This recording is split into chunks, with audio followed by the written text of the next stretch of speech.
Borderlands is a first-person looter shooter that was first released way back in October of 2009 on the Xbox 360, PS3, and PC. It was recently re-released on the PS4 and Xbox One in 2019, and a whole year later in 2020 for the Nintendo Switch. Now, I have already played the first 3 Borderlands games on the Xbox 360, that being Borderlands 1, Borderlands 2, and Borderlands the pre-sequel, also known as everyone's least favourite. I was never a massive fan, but I did enjoy the senseless shooting and seeing all the numbers go up after I did some menial task like finding all of the vault symbols in an area, or killing a certain number of people with specific weapons or elemental damage. I decided in late September of this year to try and obtain the Platinum trophy in every Borderlands game I could, and I mean, why not start with the first one? For the sake of this video, I will solely be talking about the PS4/PS5 experience. The reason for this being, I don't see any need to reiterate my thoughts in a separate video, because it's just the same game re-released. Also, to a lesser extent, I only really know how to record PS5 gameplay at the moment. I do not have a capture card. This is my first video, so give me a break, okay? Another issue I was facing while trying to come up with this video was, how do I separate myself? How do I make myself more unique? And realistically, I can't. This has been done a million times. Maybe not that many times, but it's been done a lot of the time. So then I thought, well, if I just come up with a unique name, hopefully people will see that and think maybe it's something different, and then get catfished. Over here in the UK, we have a term for people who are insane or mad even, lovingly referred to as being Batty. And I thought, well, that kind of sounds like Platty, like platinum. So am I batty enough for this Platty? Cut to the title. Now, I'm assuming all the people that haven't played Borderlands have already left this video, but just in case they haven't, I'm going to do a quick rundown of the story. Borderlands, as I said before, is a looter-shooter game, meaning the main goal of the game is to shoot baddies, pick up their loot to become stronger, then shoot tougher baddies. Rinse, repeat. If you think that sounds boring, I mean, you're right.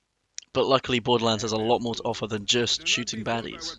Borderlands is also an RPG in a sense, with its skill trees, XP system, side quests, and emphasis on exploration. The main story is fairly simple. You play as one of 4 characters. Brick, the beast made of meat. Mordecai, the malcontent sniper with an OP bird. Roland, the reason people got bored of this game. And Lilith, the luxurious siren. I'm gonna be straight with you right now. Lilith, that's the best character in the game. Whether you're playing casually or going for all the trophies like I was, pick Lilith. You embark on your journey through the planet Pandora, which is filled with weird-ass creatures and crazy-ass psychopaths, lovingly referred to as psychos. The game's main narrative draw is the alluring vault. The vault is a prison for some that is said to have untold riches, at a cost. That cost being a boss fight that you've no doubt over-prepared for. You meet many characters along your journey, such as Tannis, Claptrap, Marcus, Scooter, and like 15 others that don't make it to the sequel. Alright, jumping the gun a bit here, I didn't care for the story of any of these games, except for Tales from the Borderlands, of course. And it's not to say that I think the stories are terrible, because they're not, they're fine. I just couldn't get invested. Call it age, call it cynicism, I don't fucking know. The gameplay, on the other hand, kept me invested very much so. The gameplay is very fast and hectic, which at first genuinely put me off, but eventually I came to grips with it, and I got good. As it's the first game in the series, the mechanics are pretty simple, especially when compared to a game like Borderlands 3, for example. You can loot grenade mods, shields, class mods, and guns. That's basically it. You can also spawn in cars, which makes the exploration so much faster and so much more fun. Other than that though, it's a pretty simple game. You go from place to place, picking up quests, killing baddies. Rinse, repeat, like I said earlier. My first trophy was for completing 5 missions in Arid Badlands. Way back in January of 2022. Okay, I don't know why I played for such a short period of time and stopped, but apparently that's what I did. I came back for the rest of the trophies on the 5th of October 2023 and eventually got the last trophy on the 2nd of November the same year. Honestly, that was quite shocking to read back. In the moment it felt like I was being quite fast and efficient. Bear in mind I still have to work full time, so I couldn't just whack on Borderlands whenever I wanted.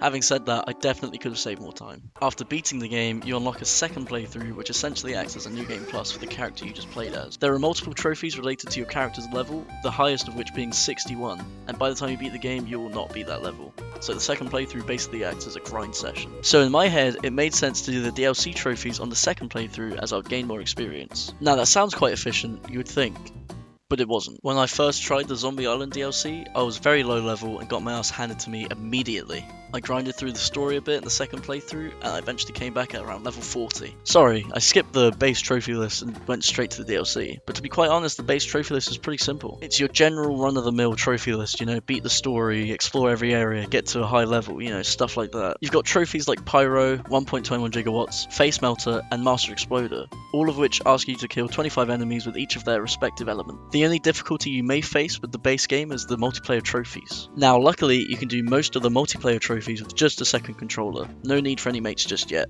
Definitely the hardest trophy on this list is United We Stand. This trophy asks you and your friend to beat one of the bosses in the game. Rackhive, the Vault Boss, Sledge, Crom, or Flint. Now, I was quite dumb and I assumed you had to do all of these bosses with your friend, so I was ready to do a second playthrough with the second controller. Needless to say, I was relieved when the trophy popped after beating Sledge, the first boss in the game. There's only one trophy in the game where 3 people or 3 controllers are required. That trophy being titled, "And They'll Tell 2 Friends." Now again, we're quite lucky in the sense that you only need to be in a game. You don't have to do anything, just join the game with 2 other people. Pretty simple. But if you're like me and you haven't got friends, you have to buy another controller. It's a very simple list, and honestly, it only took me 10 days. The rest of the time I spent playing this game was all DLC. Alright, let's cut to the chase for a minute. The main reason this game sucks is because of the DLC, okay? So, the answer to the question, am I Batty for the Platty? No, because it's a very simple Platty. I was quite enjoying it. Am I Batty for the DLC?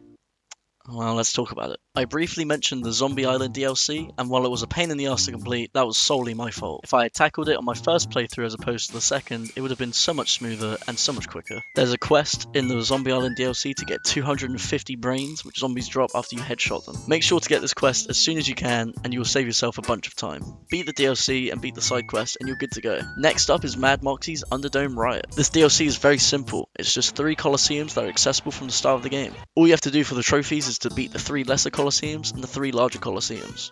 One lesser Colosseum is 5 rounds, each with 5 waves, so that's 25 waves in total. The larger Colosseum is 15 rounds with 5 waves in each, meaning it's a lot of waves that I'm not going to count. The main issue with this DLC is that the enemies scale to your level, meaning that no matter how high level you are, they will be the exact same. What also sucks about this DLC is that if you die in one round, you go back to the last one, meaning that if you died on wave 5 of round 5, you'd go back to wave 1 of round 4. I found this out for myself as I died on wave 5 of round 5, and I was not happy. What's worse is that you don't even get XP for killing the enemies, so you can't even grind here. If you're going for these trophies, I suggest popping out a second controller. Have the second controller, or your friend if you're insane, play as a low level character. The lower the better. As they are the host, the enemies will scale to their level, and your max level character will wipe the floor with them. Now, the only issue is your patience or willingness to get this trophy. Each of the larger Colosseums took me about 2 hours, maybe 3 at a push, and there are 3 of them. Safe to say that there's a reason these trophies have such a low completion rate. This all sounds horrible, but trust me, we're not even at the worst part yet. Next up is the Secret Armory of General Knox. This one's a bit weird, I can't lie, because I remember enjoying myself quite a bit, but I also can't remember anything besides the driving. For some reason, none of the DLC has any fast travel points, which I didn't mind at first. This DLC needed fast travel. You will spend 70% of the time on the road in a car. This DLC has a cool little story with new characters introduced like Athena. She only has a small part in this game, but I thought I'd mention her now as she becomes playable in the pre-sequel. The reason I haven't mentioned the Zombie Island story is because I genuinely don't remember it at all. I just did all the quests until I got to the boss fight and then left once I got the trophies. This DLC is so much longer than the previous 2 that I honestly came to ask myself a few times, is this nearly over yet?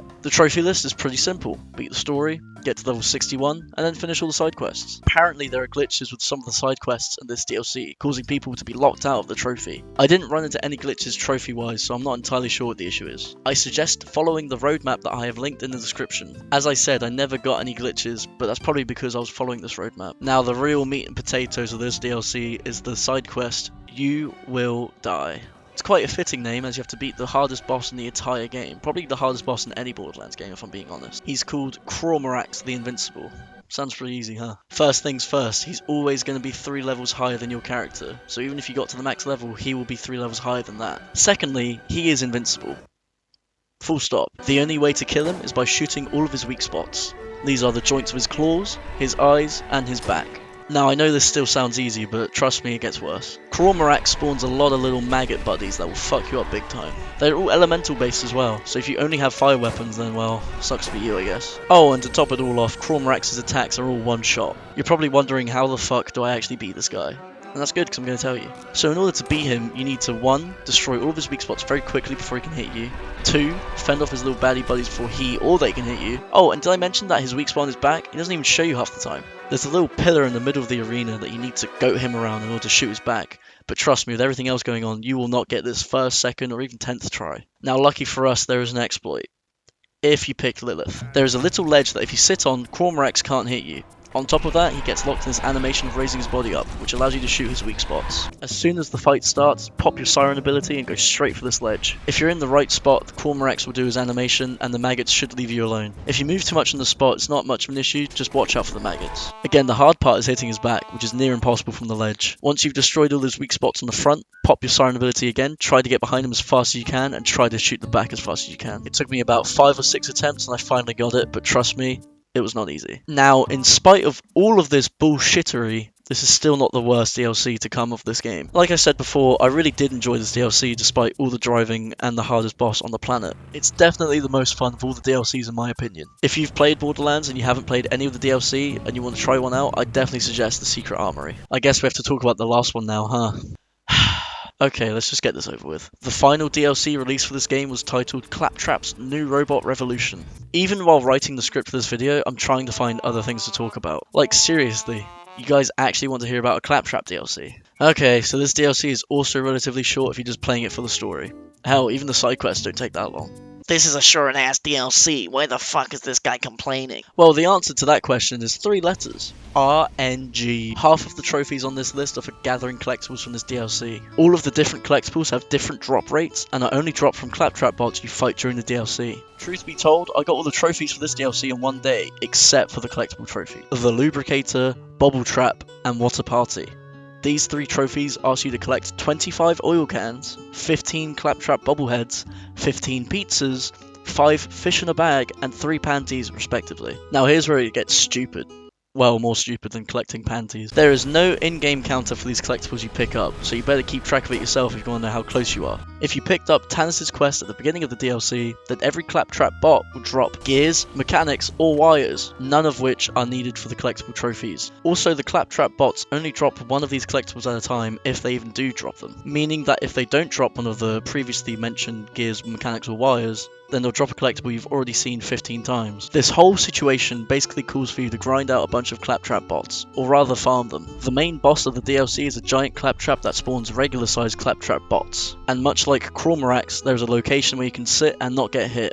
The bots blow themselves up after a few seconds, so all you have to do is sit still and wait. After a few hours of AFK, check to see what they dropped and pick up everything you can. Even with this method, this takes forever. What's worse is I went back to the first playthrough finally, only to find out that the collectibles don't share across both playthroughs, meaning that I made the longest trophy take even longer. This is the real reason it took me so long to perfect this game. I got the platinum on the 15th of October, bearing in mind I started on the 5th, but I couldn't just have the platinum. I had to get the 100% completion. It took me until the 2nd of November to get these last trophies, bearing in mind I had finished the DLC on the 28th of October. Now I obviously didn't spend all the time in between these dates grinding, I do have a life thankfully, but it was still at least 20 hours minimum. In conclusion, go for the platinum, don't go for the 100%. The platinum trophy is really fun to get. Despite this being the first game in the series, it's a strong contender for possibly the best Borderlands game, which I realise sounds like I'm shitting on the next installments, but I'm talking more so from a trophy obtaining point of view. As I'm writing the script, I've also platinum Borderlands 2, and that was way more of a grind in comparison.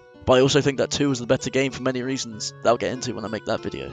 Eventually. And honestly, if you can, I would suggest getting a friend to play with you. This game excels in co-op. I don't really know how to end this video, so I'm just going to plug all my socials, you know, TikTok, Instagram, it's all on the screen probably. Thanks for watching. Any advice or feedback would be much appreciated. I know this mic is shit, trust me, it's the first thing I'm getting. I'd love to keep making videos like this, even just writing the script was weirdly fun. Alright, I'm done. Get the fuck out of here.